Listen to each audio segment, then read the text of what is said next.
Lights, camera, action. With the voice. And I'll be co-paneling this panel section with my colleague.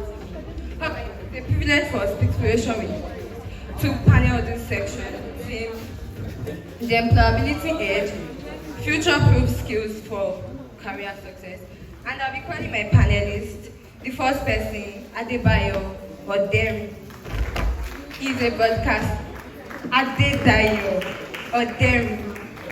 He's a broadcaster and an entrepreneur. And to my second panelist, he is Adebayo Falade, the media assistant to the executive governor of the Osun State.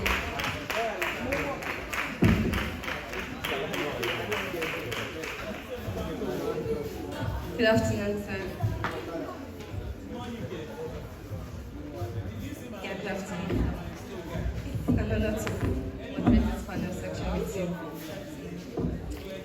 So, let's dive into conversations that matter. Alright, Mr. Adedayo, I'm so sorry for that. Mr. Adedayo Oderi. Alright, you started your career in civil engineering, in the engineering world. Before you dive into the media space, it's really a bold step to dive into. Like, it's a two different aspects. Alright, so what triggered that shift? And what lesson can young professionals learn from that decision to follow their passion? Thank you, good afternoon. My name is Adedayo Oderi. Without the Mr., I like to do away with it. The name is Adedayo Oderi, that's my government name, that's what's on my ID. Alright, the question you asked is, how did I navigate from civil engineering to broadcasting? And why? And I love this garden for a particular reason. There are lots of people here today who probably wanted to study medicine and surgery, and then you ended up in medical rehabilitation. And then you find some who wanted law, and then you ended up in philosophy. And then you find those ones who wanted civil engineering, and then they give you physics and electronics. Stuff like that. Now, so a lot of young Nigerians end up in classes that they do not belong, just because of the nature of the education system, and then because of the limitation to the scope of perspective of parents. Now, most parents want you to be engineer, some other parents want you to be doctor, some other parents want you to be barrister, and what have you. And then they want to guide you towards living part of their lives through you. Right? So, if you asked me from the beginning of life, I wanted to be an animal scientist. I love animals. But then, I mentioned it to my dad, and he said, "Hey, young man, animal science. Who is the last animal scientist that you know that got successful?" I said, "Well, I can't mention one." I said, "Okay, so son, you have to do medicine and surgery." Because I've always been a brilliant boy. So, in any case, I got into the science class as a mistake. Yeah, while we were in secondary school, if you are brilliant in class, they push you to the science class. So I was pushed into the science class. But while in the science class, I was best student English year on year. All through the 3 years I was in senior secondary school. So we got in, and then year 2, civil engineering, I told myself, by some stroke of luck, I didn't make it into medicine and surgery, and then got into civil engineering. So year 2, we were having a conversation in class, and I said, "Hey guys, I'm in the wrong class. I'm in the wrong class. But I will excel in this class for a reason." He said, "Why?" I said, "Because I need to show my dad at home that I'm not a dullard. But when I'm done with this, I'll hand the certificate to him and go to whatever it is I like with my life." And so we continued. I finished with a very good 2-1. And then I worked for a while, 2013, 2014, worked for a little while. And then decided one day that yes, I had had enough. So I threw the certificate somewhere and started searching for that thing that would catch my interest. Something to catch my interest. Something that would tie me down and want me to keep doing this, keep showing up and up. And then one day he called and said, "There's someone you need to see. I've seen that you're not serious with your career, so you need to go see someone in Ibadan. We'll get you a job in the civil engineering industry, somewhere in South Africa." And I said, okay, I'll go see him. So I went to him. By a stroke of luck, he was, because I think he's out of the country now, but he was a broadcaster. So it was to get a, sorry, this story is going to be long, but you love it. It was to start a program on Fresh 105.9, Ibadan. Is it 105.9? Yes. Okay, 105.9. So the day I was to meet him up in Ibadan, okay, he first asked me to meet him up in Lagos. And so I saw him in Lagos and he said, this is how I do it. I'll give you a time on my show, you market yourself, people could listen to you and they'll be interested in your core competencies. And so he gave me time to market myself. And when we finished the show, he asked me, he said, when we had that conversation before the show, you sounded like a very brilliant woman. So why did you market yourself like that on the show? I said, because I didn't come here looking for a super engineering job. He said, so what do you want? I said, I don't know. He said, okay, meet me in Ibadan, let's talk. And so we met in Ibadan. And that day was to start a program on Fresh. So he came and he said, hey, they gave me 2 hours here, but Aifele just told me I have to run that show in Yoruba and English. But this dude, Bimbola Adewale, is from Ondo State, but he cannot speak Yoruba to save his life. So he said, how are we going to do it? Bye. Me, I can't speak Yoruba. And this show has to start today. So what will we do? We were 2 who went there to see him. And he said, which one of you can speak Yoruba? I said, this Yoruba, I don't saw him. Oh yeah, I saw. I said, okay, can you write a program promo in Yoruba language? I said, why not? I grew up listening to OSBC. So I had to recall all of those memories of OSBC and started thinking, how would a program promo sound? What would it go like? And then I picked up a pen and a piece of paper and started writing, and I scripted that program. And then he said, hey guy, you have to record it. How? Now. I said, okay, let's do it now. And then we went to the studio with the sound producer for Fresh FM, God bless his soul. And we went in there, recorded a very beautiful promo. When I was done recording, they said, we will not even use the promo again. Oga has squeezed the time to 1 hour, but it still has to be English and Yoruba. So what we'll do is, I'll speak English and you will interpret. I said, no, let's do this. And then we started. And that's how I got into radio. I say all the time that my journey into broadcast was an accident. It was an accident, really. I was doing a soul search. I was thinking. I listened to the man who sat here, the last panel session, and I found a lot of me in him. How? While I was doing that soul search, waiting to find a career that would suit my exact interest, I taught myself web design. From zero to everything I knew about web design today, I taught myself. Nobody sat me down to say, this is how to design websites. I started with CSS code. And then I moved from there to WordPress. As I designing websites, this and that, I learned a whole lot in that 6 months I was with. And then when the chance came, it came as an accident. And I picked it. And I've been there since the year 2015. Makes 10 years. Now, what are the lessons for young people? Number one, opportunities can come as an accident. It can come just whichever way you don't expect it. It sometimes just shows up strangely. So at all times, like the motto of the Boy Scout, they say, be prepared. So at all times, prepare as if that opportunity will show up like an accident. Number 2 lesson that I will immediately pick out is that at all times, let your mind be open to receive opportunities, instructions that may show up in ways that you do not expect. Because one of the problems that we have is that we have structured life and the way opportunities should come in a certain mode. But sometimes it doesn't come like that. I never thought I was going to go into radio until that opportunity came up. And I've been there all along. I've done nothing else other than, well, last year I started construction again because it just sort of caught my interest. But always keep your mind open. Chances are 50% of you seated there are not in courses that will equal to your career. So your mind should always be open to receive opportunities, to receive instructions, to receive guidance when they show up. And then that first one, be prepared at all times. Thank you. Thank you so much for that. That actually goes out to those people that have this rigid mindset about a particular course or something. We should learn to be open and the opportunities are coming. All right, thank you so much. So, Mr. Adebayo Falade, right? Reading from your bio, I can see that you've led multiple initiatives focused on building visionary leaders.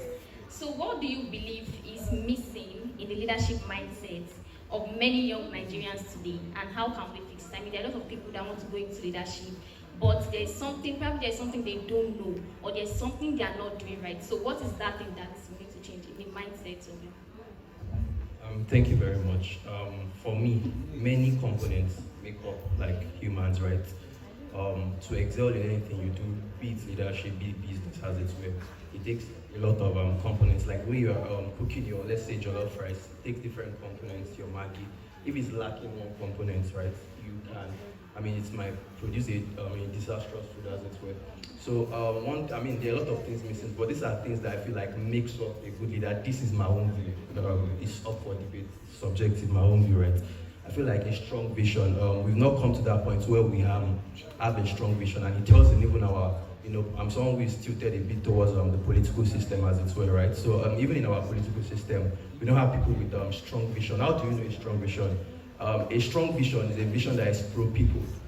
It's to benefit human beings, right? Let me take our, I used to have these conversations with my friend, if you ask a governor of a state, okay, why are you constructing roads, why are you constructing flyovers, why all those things are good, as it's where if you ask them, it might just to satisfy their ego that, during this person's tenure, during this person's this came up, just to satisfy your ego. But when you begin to give me strong reasons like, okay, it will reduce traffic, who is that benefiting? It's benefiting people already. Now you're not giving me a strong reason behind doing things, and even beyond vision, right? Character also makes up a leader.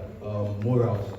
I'm someone who believes that before you can get change in a particular system, a particular society, character is very key. Who are you when people are not? When people are not looking at you. Who are you? Who you are when you are indoors is that view. What you won't do when you are alone shouldn't be what you project. When you are outside. So character is very key for a leader, and for a leader you have to be open to knowledge. There is no leader that doesn't study, as it's were. You have to be hungry for knowledge, as it's were. Knowledge is what makes up a leader, that makes a leader different. When people, there's a way that knowledge conditions in such a way that when people are seeing problems, you are basically seeing solutions to as it's were, right? So there are many factors, right, that makes up being a good leader, as it's were, and relationships. Relationships are very, very key. If you want to be a successful leader, a relationship can be like I do say, horizontal.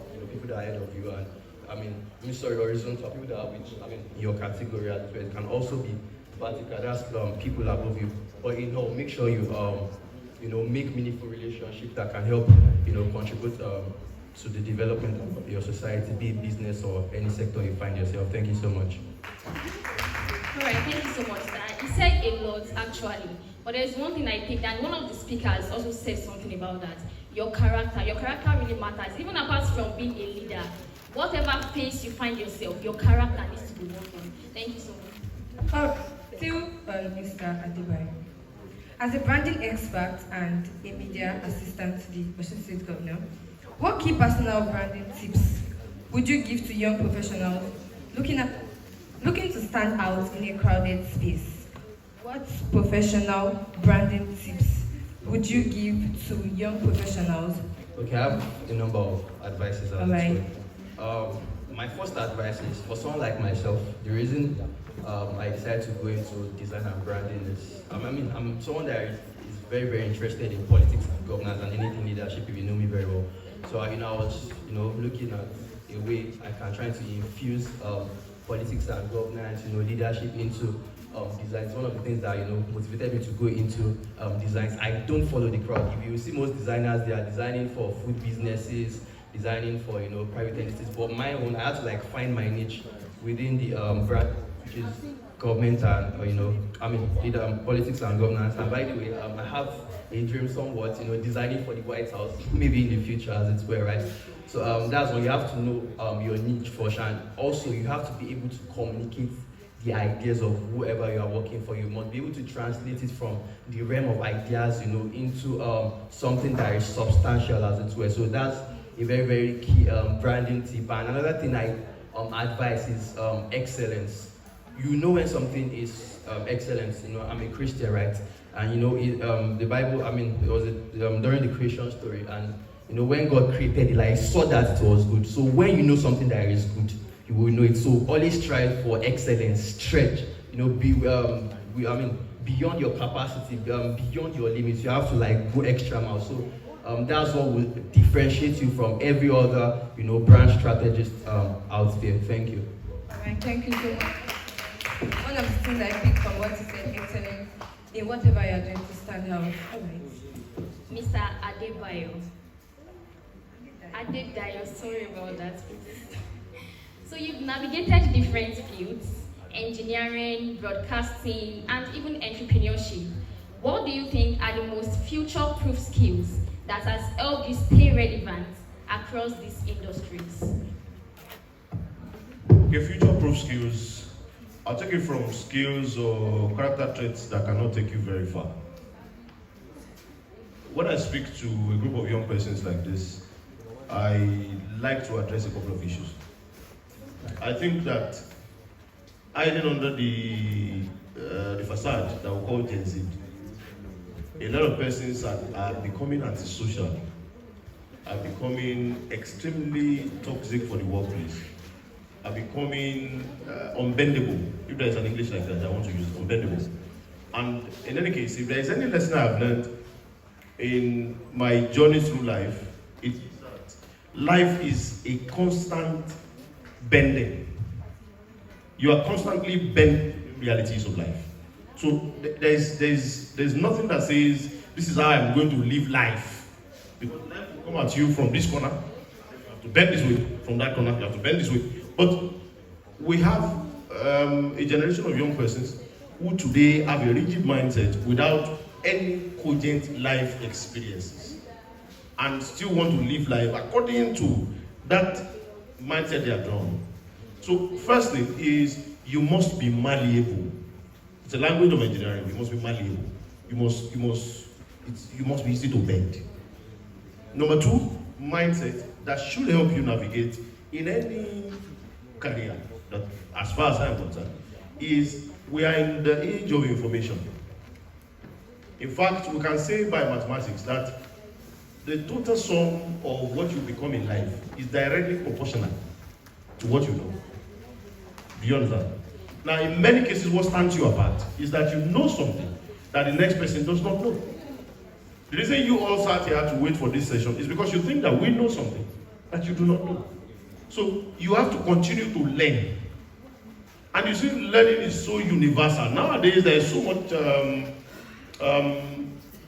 so large a knowledge database that you almost cannot exhaust a percentage of it, 1%. You can't. There's too much to soak in. Now, so if you want to excel in any career, and let me say this, the most useless information you will find as you journey in your career is the information you got from this university. Yeah, that's the most useless information you find. The only reason I advise undergraduates to ensure that you pass, ensure that you get the best out of school, is because it proves first that you're not a failure. Yeah, that sense of triumph, that yes, I got out of this. But when you get out there, you discover that for whatever you have studied in school, you discover a new set of realities. Something totally different. I tell people all the time that, yes, I'm a graduate of civil engineering, but I have more to teach a mass comm student than his lecturer has to teach him. Do you understand what I said? I have more to teach a student of mass communication than his lecturer has to teach him. His lecturer does not know 15% of what I know. As far as broadcasting is concerned, as far as broadcast entrepreneurship is concerned, it's a whole lot. Do you understand? And then there are people who are even way higher than me, who know better, know times 3 times 4 what I know. So, whatever information you have now is tiny compared to what you find outside of there. So you must continue to learn, pick up new information along the line. Every bit that you can find, you pick them up. That's number 2. Number 3, I'll share 4.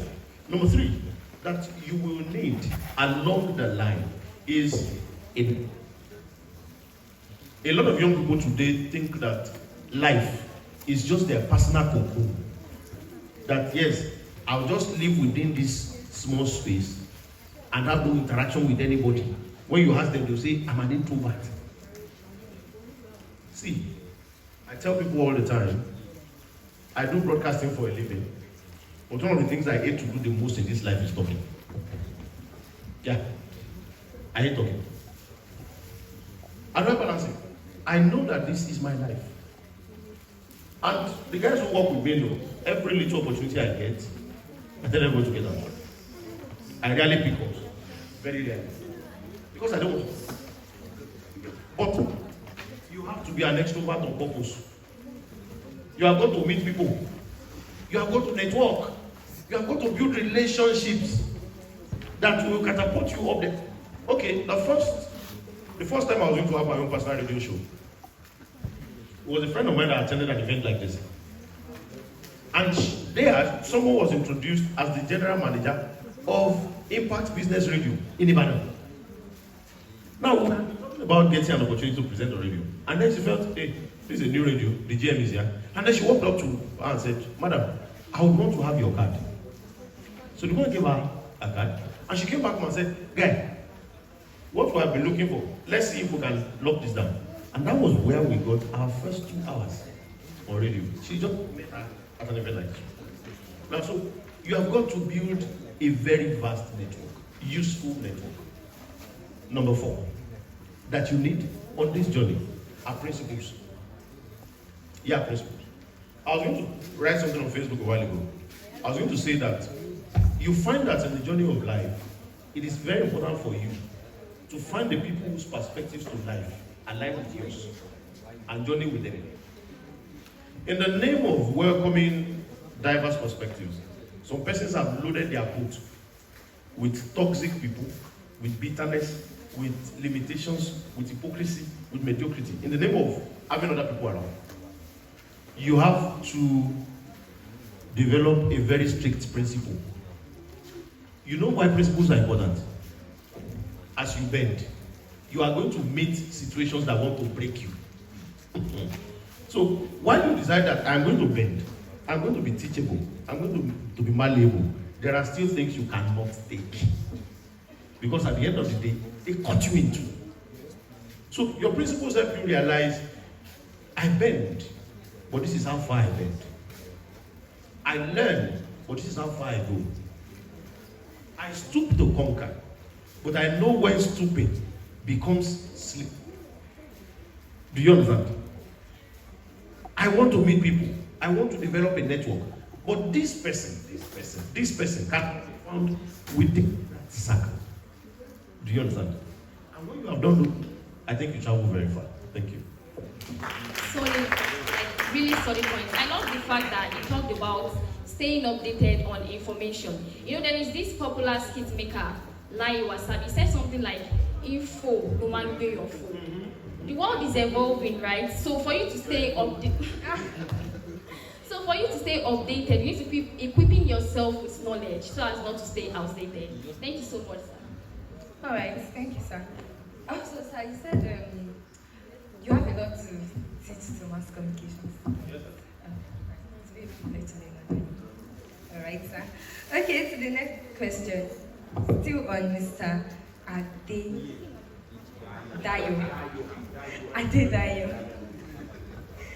Still on Mr. Adedayo. If a young person walk up to you and say, I want to be like you, what are practical steps you would give to that young person?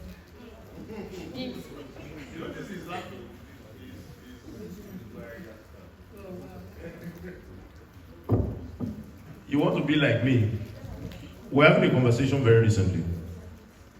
And people were talking about, I think the conversation was about wheelbarrow. I don't know if you followed it online. Someone said, graduates should understand that even if it means you have to push a wheelbarrow, you should survive after school.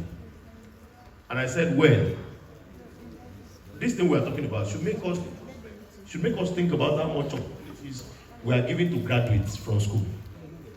Because if a graduate gets out of OAU, and the options that occur to him look like wheelbarrow, teaching in a private primary school, like that, it would say that, it would show us that we have set you up for failure. That's the minute. We should introspect. We should begin to think of what we are doing to you from here. Do you understand? Now, someone now said, is it not the same education system that produced you? And I said, I think that my method is not reproducible. It's not. Tell me, how many people will study engineering, abandon it, and then meet up someone that is supposed to get them a job? Who then says, I have a radio script to write? Who then says, okay, write this promo? Who then says, okay, interpret for me? And then they get into mass communication. How many people's journeys will follow that one? But there are base principles that I live by. Number one is that I am an extremely thirsty person for knowledge. I want to know. You must always be crazy for knowledge. That's what guarantees. I'll tell you, we were trying to solve a problem in my station. I own a radio station in Shomo. We're trying to solve a problem. And we have not been using external engineers. But I've been working with my in-house engineers. And then we hit a roadblock. And I said, guy, we can learn these things. But first, make we job. John, so we sat down, myself and him, we hit Amala. Went back to Google. And asked Google again, how do we do this? In 15-20 minutes, we were done. And then we kept piling up the information. So I am an extremely thirsty person for knowledge. That's number one. So you want to be like me, you want to always learn. I do web design, I do social media management, I do content creation. I once learned bidding. Bidding. Did you hear what I said? Bidding. Bids that women use. Yeah. I make liquid soap. Yeah. So you know. I bake cake. Capacity. Let me tell you the truth. Last week Sunday, I cooked another for 30 people before leaving my house for the office in the morning. Let's give me a round of applause. Yeah. I still do early morning orders to 30, 40, 50 people before leaving my house. Because I also run a food business. Yeah. So for me, I do not think that there's anything you cannot do. For as long as you can set time to learn it. Do you understand? That's number one. Number two, you have got to be crazy enough to want to walk a very lonely path. Yeah. A young man met me recently, and he asked me, he said, why did I give him audience? Because I spent a lot of time with him. And he was asking, why did you give me audience? I said, I like you for a single reason. He asked why. I said, did you grow up in Osho? He said, no. What brought you to Osho? He said, he loved broadcasting. And so he left everything he was doing and went to FRCN training school. From there, the first opportunity he got was in Ikion. And he decided that whatever it cost to be in this industry, I'm going to be there. And he left everything he was doing in Lagos and came to Ikion. And I told him, this was exactly what I did. I told everybody, yes, even if I can go to hell, I'm going to be here. And I left everything for him. So I love people who understand what they want to be and they want to leave everything for them. Even when nobody understands what they're doing. My dad looked at me and said, why are you wasting away? And then when it started making sense, he looked at me and said, hey, maybe we should now get a degree in mass communication. I said, now you are getting it.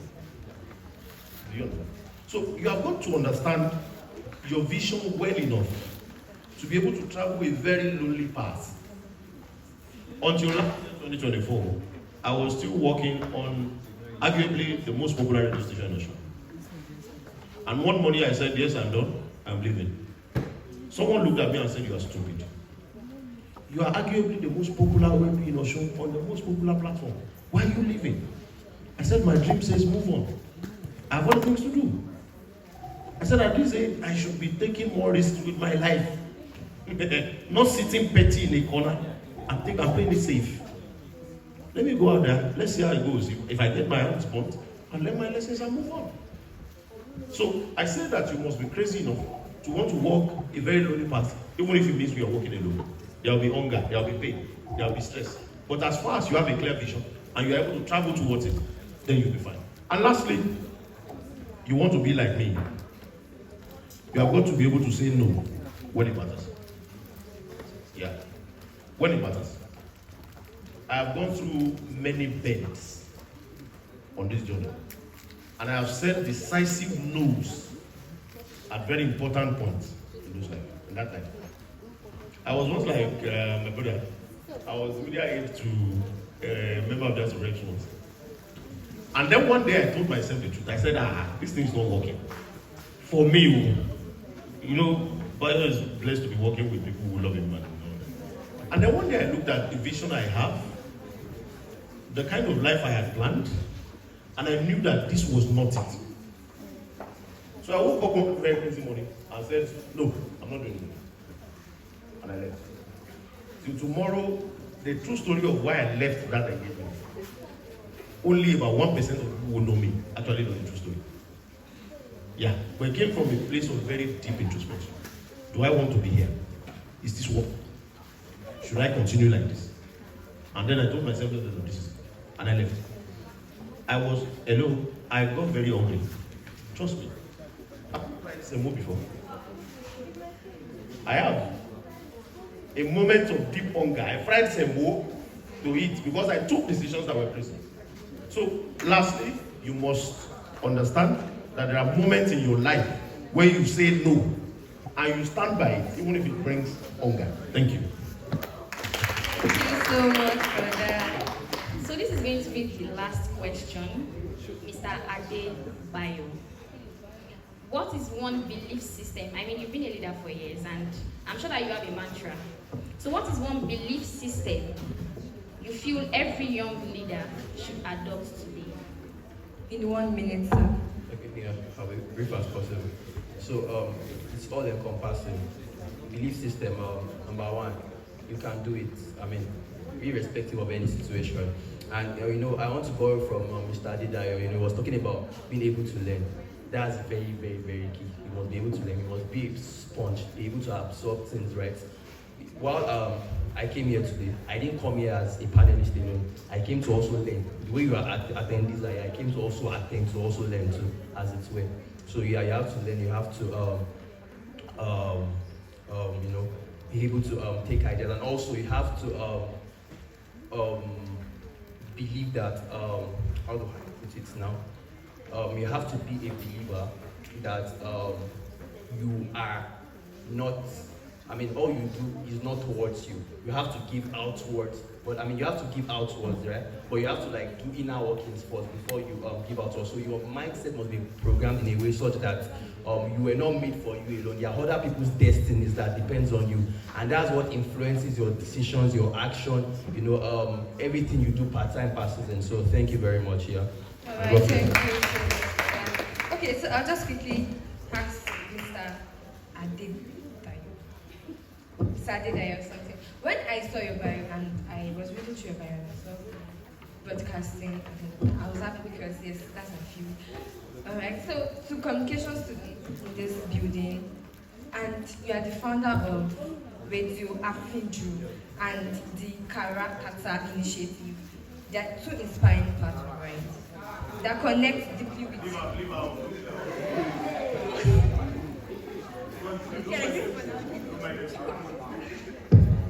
Alright, okay, those are two inspiring platforms that connect deeply with youth empowerment. So for communication students and media students in this room, including myself and the co-panelists, are there internship opportunities or volunteering opportunities available on your platform? And how can we plug in? Well, you only need to send a mail to me or chat to me on WhatsApp. The only thing is, I don't do all of this. We just come in the morning, mark the register, and go internship. No. There's nobody who work with me who will not work. I'm extremely demanding. So even if you are an intern, you are going to sweat it off. Do you understand? But there are opportunities. You could just send a mail, chat me up. No problem. Thank you so much for communication students in the building. We have an opportunity, internship opportunity that we can leverage on. All right, thank you so much. This question is related to our question. Your initiatives, like the New Gen Leader and the Takeover Summits, are focused on equipping young leaders. So how can students here get involved,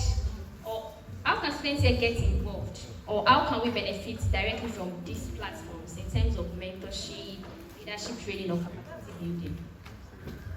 Thank you very much. To correct you, the new JCIN leader is not my initiative. I'm just privileged to be a program director, but I'm the Takeover Summit. Yes, sir. Okay.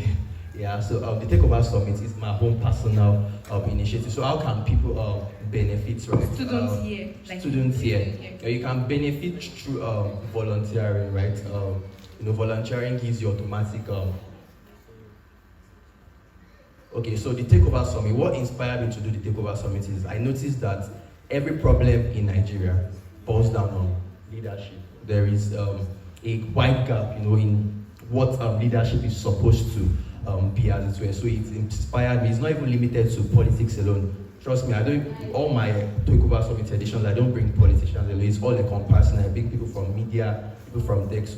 Sometimes last year we had Mr. Sheon Onibinde budget into the civil society, and also it's based on visionary leadership for people that want to get the right mindset to be able to travel in the leadership space. It's those kind of people we are looking for, people that are hungry about making change in their society, same as the new gen leader, to becoming a better version of yourself as a leader, incorporating character, incorporating superior belief system, mindsets that will help drive a nation forward. So those are the ideas of those programs, right? So if you want to be a part, you could be as a volunteer. You could be as a volunteer or an attendee. Sorry to cut you. How do we get the link to volunteer? Are you serious? My God. So the link to volunteer, you can follow our social media pages for the Takeover. Now we have two Takeover Summits. One is a church, that's not mine. My own is the Takeover Summit. You will see the Takeover Summit. The Takeover Summit on Instagram, on Twitter, right? So you can check. The one that has my name on its bio, that's my Takeover Summit as it were. So the new gen leader too, right? The new gen leader with Adewumi Adeyemi, that's the original, visionary of that idea as it were. Yeah? So you can stay tuned to that. To those pages. Then once the call for volunteer, graphic is out, you guys can reach out via DM or even to me personally. Yeah. So thank you.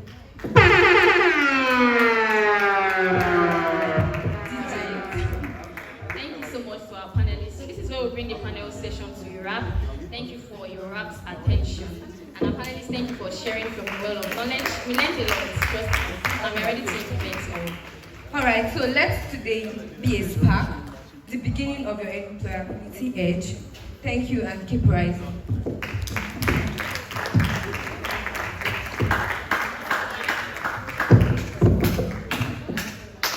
She said, keep rising. Are you rising? I can't hear you. Are you rising? After Madam President, can you join on stage for group picture? No matter who you are, if you tomate or mate, that on la we can run a social yo. Are you serious? I am a Nicolette, I say my mate, but my own, yellow to my story. You walk all over me, people rise, people fall. It's like not come back, don't go wish your brother man fall down. Who bad lay, follow, that's for sure. My love, if it's my tape, no don't my tape, me my cook, kita ni temio, lying you, me my love, So before you leave, quickly, we would like to talking about position. Esteemed panelists, started at your